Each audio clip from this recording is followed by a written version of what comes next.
Hey everyone, if your biometric device isn't showing in Device Manager, don't worry, I'm here to help.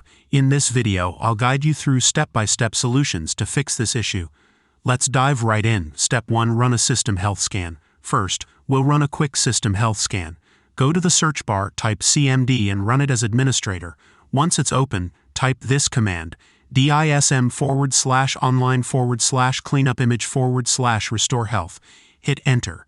This will repair any corrupted system files in the background while we continue with other steps. Step 2. Check System 32 for biometric files. Next, open File Explorer and navigate to the drive where Windows is installed. Usually the C drive. Go to Windows. Open System 32.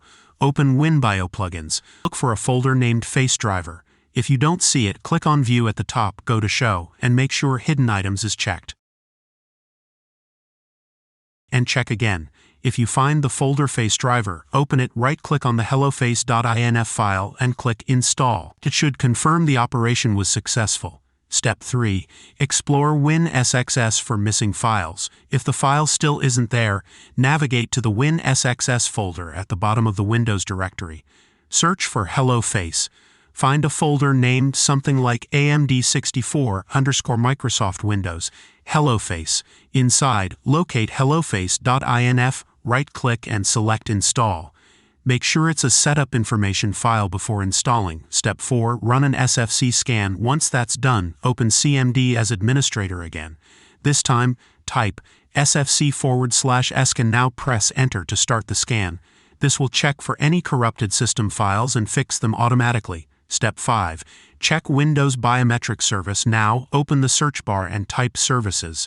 Scroll down to Windows Biometric Service. Double-click it, set the startup type to Automatic, and click Start.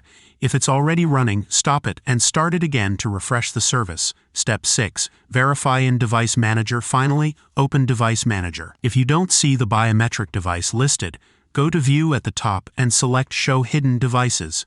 Still missing? Click Action. Select Scan for hardware changes. If it doesn't appear right away, restart your computer and it should show up. And that's it. By following these steps, your biometric device should now appear in Device Manager. If this helped, drop a like, subscribe for more tech tips, and leave a comment if you have any questions. Thanks for watching.